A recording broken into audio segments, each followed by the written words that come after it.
নমস্কাৰ মই আছো এতিয়া ছুইজাৰলেণ্ডৰ ডেভছত ছুইজাৰলেণ্ডৰ ৰাজধানী জুৰিক আৰু জুৰিকৰ পৰা প্ৰায় 3 ঘণ্টা সময় আমি গাড়ী দি আহিলে ডেভছ পাওঁ আৰু এই ডেভছতে ৱৰ্ল্ড ইকনমিক ফৰামৰ এনুৱেল বা বাৰ্ষিক বৈঠক হয় ৱৰ্ল্ড ইকনমিক ফৰামৰ বাৰ্ষিক বৈঠকত অংশগ্ৰহণ কৰিবলৈ পৃথিৱীৰ ৰাষ্ট্ৰৰ মুৰব্বীসকল আহে হেড অফ দ্য নেশ্যনছ পৃথিৱীৰ ডাঙৰ উদ্যোগপতিসকল আহে আৰু পৃথিৱীৰ গোটেই বিত্তীয় ব্যৱস্থাৰ লগত বা যাক আমি গ্লোবেল ইকনমি বুলি কওঁ গ্লোবেল ইকনমিৰ লগত জড়িত সকলো ব্যক্তিয়ে এই সময়ছোৱাত ৱৰ্ল্ড ইকনমিক ফৰামৰ বৈঠকত ভাগ ল'বলৈ ডেভছলৈ আহে অসমে কেতিয়াও ৱৰ্ল্ড ইকনমিক ফৰামত অহা নাছিল এইবাৰ অসমে প্ৰথমবাৰৰ বাবে ডেভছত ৱৰ্ল্ড ইকনমিক ফৰামত যোগদান কৰিছে ৱৰ্ল্ড ইকনমিক ফৰামৰ বৈঠকত আমেৰিকাৰ ৰাষ্ট্ৰপতিৰ পৰা ক'ব গ'লে এইবাৰ ৬৮খন দেশৰ হেড অফ দ্য ষ্টেটে অংশগ্ৰহণ কৰিছে প্ৰথমবাৰৰ বাবে আমি অসমে এই ৱৰ্ল্ড ইকনমিক ফৰামৰ বৈঠকত যোগদান কৰিছে আৰু বহুত নজনা কথা আমি শিকিবও পাৰিছোঁ আৰু অসমৰ বিষয়েও আমি বিশ্বৰ অৰ্থনীতিৰ লগত জড়িত বিভিন্ন ব্যক্তিক আমি জনাব পাৰিছোঁ ইণ্ডিয়া পেভিলিয়ন মোৰ সন্মুখতে আপোনালোকে মই দেখুৱাইছোঁ আমাৰ সন্মুখত এইটো ইণ্ডিয়া পেভিলিয়ন এই ইণ্ডিয়া পেভিলিয়নত ভাৰতৰ 9খন ৰাজ্যই অংশগ্ৰহণ কৰিছে আৰু 9খন ৰাজ্যৰে মুখ্যমন্ত্ৰী উপমুখ্যমন্ত্ৰীসকলে আহি বিভিন্ন ইনভেষ্টৰ বা বিনিয়োগকাৰীসকলৰ লগত কথা পাতিছে দেশ আৰু দেশৰ অৰ্থনীতিৰ লগত জড়িত দেশৰ বিভিন্ন কোম্পানী বিনিয়োগকাৰীসকলেও আহি ইয়াতে বিভিন্নজনক লগ পাইছে আৰু যিসকলে আন্তৰ্জাতিক বা ইণ্টাৰনেশ্যনেল যিসকলে ব্যৱসায় কৰে গ্লোবেল ইনভেষ্টৰ বুলি কওঁ তেওঁলোকেও ইয়াতে আহি ভাৰতৰ বিভিন্ন ৰাজ্যৰ মুখ্যমন্ত্ৰীসকলক সাক্ষাৎ কৰিছে আৰু প্ৰতিখন ৰাজ্যৰ বিষয়েও জানিবলৈ চেষ্টা কৰিছে যোৱা 3 দিনত আমি অসমৰ বিষয়ে বহুত কথা পাতিলোঁ আৰু বহু কেইজন বিনিয়োগকাৰীয়ে আহি আমাক সাক্ষাৎ কৰিলে আৰু কথা পাতোতে প্ৰায় ৮০-৯০ হাজাৰ কোটি টকাৰ বিনিয়োগৰ আমি প্ৰতিশ্ৰুতিও লাভ কৰিবলৈ সক্ষম হৈছোঁ মই গুৱাহাটীত গৈ কোনে কেনেকুৱা ধৰণৰ বিনিয়োগ কৰিব সেই বিষয়ে আৰু কম কাৰণ আজি গধূলিও আমাৰ কেইবাজনো বিনিয়োগকাৰীৰ লগত আমাৰ বৈঠক অনুষ্ঠিত হ'ব অহাকালি ৰাতিপুৱা মই ভাৰতলৈ উভতি যাম আৰু স্বাভাৱিকভাৱে অসমলৈ উভতি যাম ২৪ তাৰিখে গুৱাহাটীলৈ উভতি গৈয়ে পোনে বৰক্ষেত্ৰীলৈ যাম আৰু মুখ্যমন্ত্ৰীৰ মহিলা উদ্যমিতা অভিযানত ভাগ ল'ম মই আপোনালোকক এটা পৰিৱেশ দেখুৱাব খুজিছোঁ আপোনালোকে গোটেই পৰিৱেশটো চাওক এয়া গোটেই ইণ্টাৰনেশ্যনেল টেলিভিশ্যনসমূহ আছে ইয়াত গোটেইখন বৰফ মাটিত আৰু বৰফৰ ওপৰত এক প্ৰকাৰ মই ইয়াতে বৰফত ভৰিখন দি আপোনালোকৰ লগত কথা পাতি আছোঁ এইবিলাক মই দেখুৱাইছোঁ গোটেই বৰফ এই বৰফৰ মাজত আমি থিয় হৈ আছোঁ আৰু ছুইজাৰলেণ্ডখন এক প্ৰকাৰ গোটেই বৰ্তমান সময়ত বৰফেৰে আবৃত হৈ আছে ইয়াত বিনিয়োগকাৰীসকলৰ উপৰিও ৱৰ্ল্ড ইকনমি ট্ৰেণ্ড বা ইয়াৰ অহা 10 বছৰত ৱৰ্ল্ডত মুদ্ৰাস্ফীতি হ'ব ৰিচেশ্যন হ'ব ইনফ্লেশ্যন হ'ব বা নতুন কি সুবিধা ওলাব এই বিষয়ে বিভিন্ন ছেছন আৰু বিভিন্ন আলোচনা হৈ থাকে আৰু এই আলোচনাসমূহতো মই যিমান পাৰোঁ অংশগ্ৰহণ কৰাৰ কাৰণে চেষ্টা কৰিছোঁ আৰু য'তেই কথা ক'বলৈ সুযোগ পাইছোঁ তাতে আমাৰ অসমৰ সম্ভাৱনাৰ বিষয়েও কৈছোঁ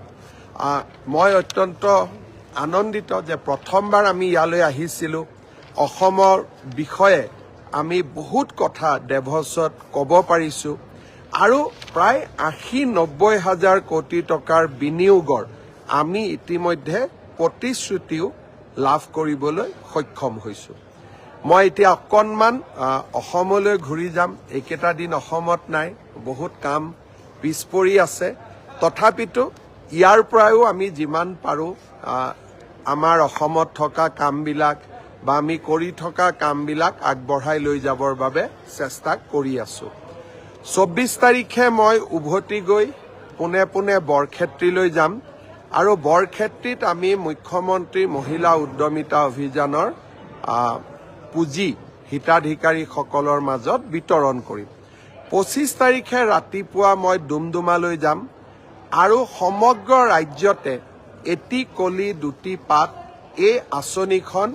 আমি আৰম্ভ কৰিম ২৫ তাৰিখে ৰাতিপুৱা আৰু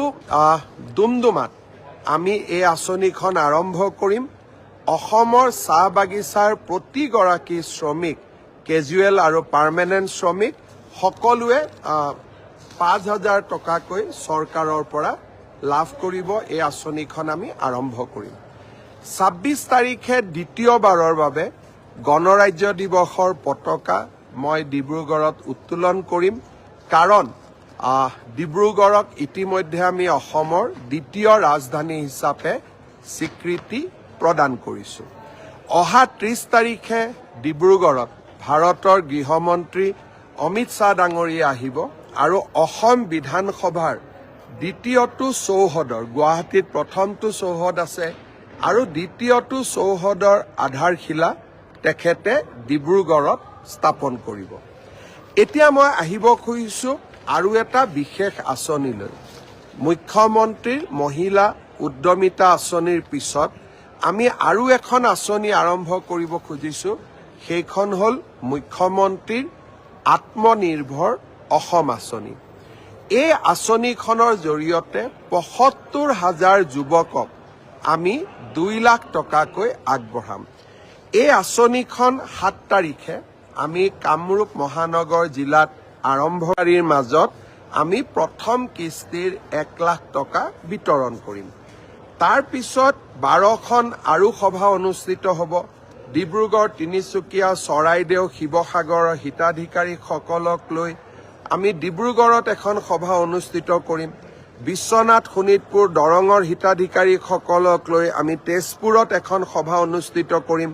বাক্সা তামুলপুৰ ওদালগুৰি হিতাধিকাৰীসকলক লৈ আমি তামুলপুৰ বা ওদালগুৰিত এখন সভা অনুষ্ঠিত কৰিম মৰিগাঁও নগাঁও হোজাইৰ হিতাধিকাৰীসকলক লৈ আমি এখন নগাঁৱত সভা অনুষ্ঠিত কৰিম এই ধৰণে আমি ১২খন সভা অনুষ্ঠিত কৰি এই পুঁজিসমূহ আমি আমাৰ যুৱকসকলৰ মাজত বিতৰণ কৰি দিম প্ৰায় ৭৫,০০০ যুৱক ইয়াৰ পৰা উপকৃত হ'ব ইয়াৰ পিছত এই প্ৰথম কিস্তিৰ ধন বা এই ৭৫,০০০ যুৱকক পুঁজি বিতৰণৰ কাম ৭ তাৰিখে আৰম্ভ কৰি আমি ১২ বা ১৩ তাৰিখে ফেব্ৰুৱাৰীৰ ভিতৰত আমি সমাপ্ত কৰিম ইয়াৰ সমান্তৰালভাৱে যোৱা বছৰ আমি ২৫,০০০ যুৱকক ১ লাখ টকাকৈ মুখ্যমন্ত্ৰীৰ আত্মনিৰ্ভৰ অসম আঁচনিৰ পুঁজি বিতৰণ কৰিছিলোঁ যিসকলে এই পুঁজি সফলভাৱে ৰূপায়ণ কৰিলে আমি তাৰ এটা এছেছমেণ্ট কৰি আছোঁ আৰু যিসকলে সফলভাৱে ৰূপায়ণ কৰিলে তেওঁলোকক আমি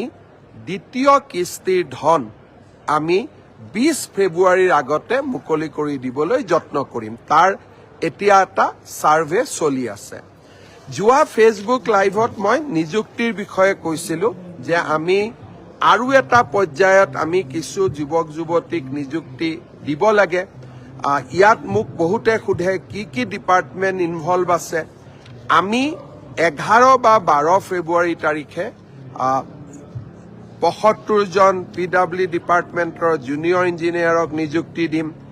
১৯৫ জন ADOক আমি নিযুক্তি দিম ফিচাৰী ডিপাৰ্টমেণ্টৰ ৬৫ জনক আমি নিযুক্তি দিম এনফোৰ্সমেন্ট ইন্সপেক্টৰ আমি ২৫ জনক নিযুক্তি দিম জুনিয়ৰ ইঞ্জিনিয়াৰ সিভিল আমি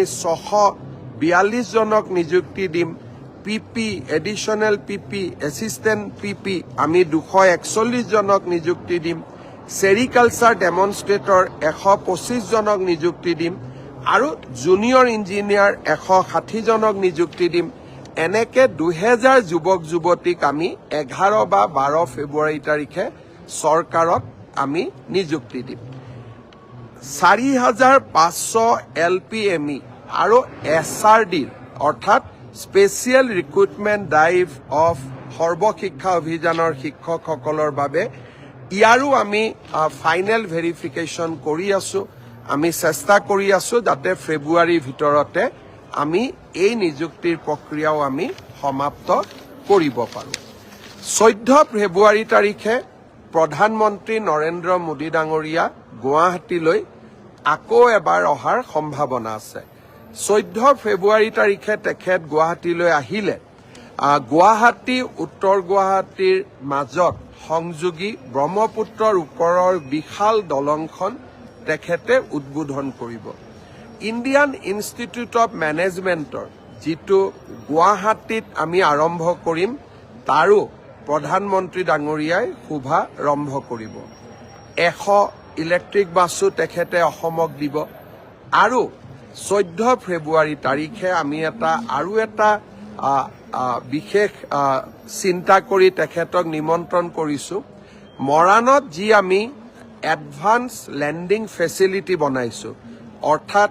ভাৰতীয় বায়ুসেনাৰ বিমানসমূহ নেশ্যনেল হাইৱেৰ ওপৰতে নামিব পাৰে আমি প্ৰধানমন্ত্ৰী ডাঙৰীয়াক অনুৰোধ কৰিছো যে এখন বিমানেৰে তেখেতেও ৰাষ্ট্ৰীয় ঘাইপথত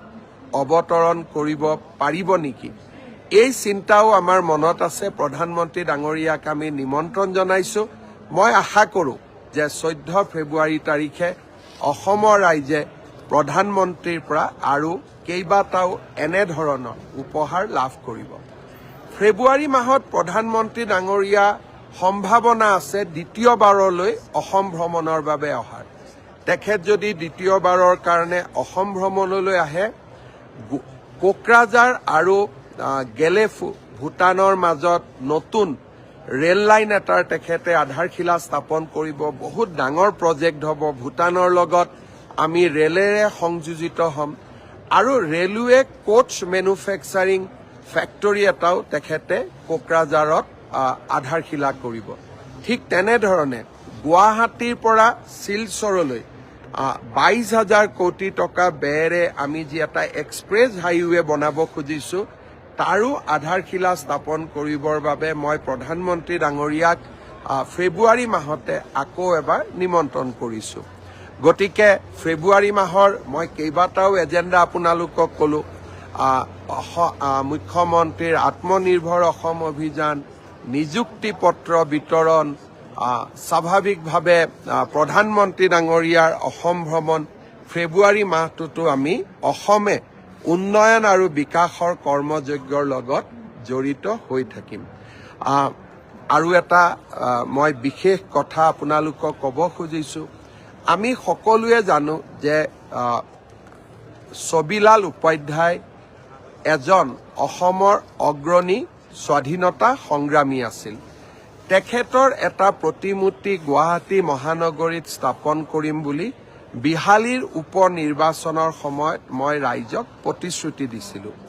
অহা 31 জানুৱাৰী তাৰিখে গুৱাহাটীত